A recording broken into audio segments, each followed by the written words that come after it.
Hola amigos, ¿qué tal? Amigos de Horizonte Utópico, soy Domingo Canales. Me encuentro en el Río de la Arena, en un cañón hermosísimo, frente a una belleza natural, una de las cascadas más bellas que podemos encontrar en la región de la Costa Chica de Guerrero y de Oaxaca.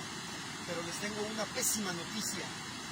Así como Acapulco nunca ha tratado sus aguas residuales, sus aguas negras, que como hace poco vimos que las derramaron a la bahía de Santa Lucía, similar, igual hace Pinotepa Nacional de Oaxaca, que no trata sus aguas y las derrama precisamente en esta cascada.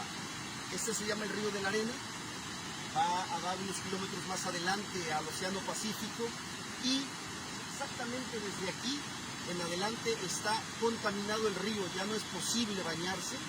Mucha de la flora y la fauna que caracterizaba este sitio, este río, ha muerto. Es muy triste y podemos encontrar similitudes en este aspecto porque, al igual que Acapulco, Pinotepa y toda esta región, tienen un gran capital cultural y natural. Sin embargo, como prácticamente todo el país, también utilizan los ríos, los arroyos como drenaje, como desagüe, y es una lástima. Sabemos que por lo apartado de la región, las secretarías encargadas de cuidar el medio ambiente, Semarén, Semarnat, pues brillan por su ausencia en este lugar y sirva este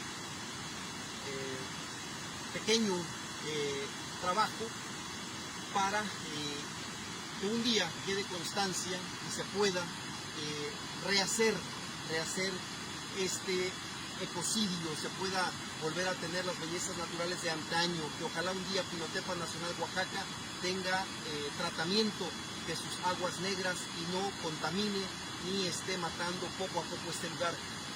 La semana pasada, que fue el Día Mundial de la Población, escribí un modesto artículo en donde menciono que para el 2040 ya no va a ser posible este sistema socioeconómico ante la falta de recursos naturales. Y aquí podemos ver una clara muestra de lo que he dicho en ese artículo o ahora mismo. Espero que les conmueva tanto como a mí. Hasta pronto.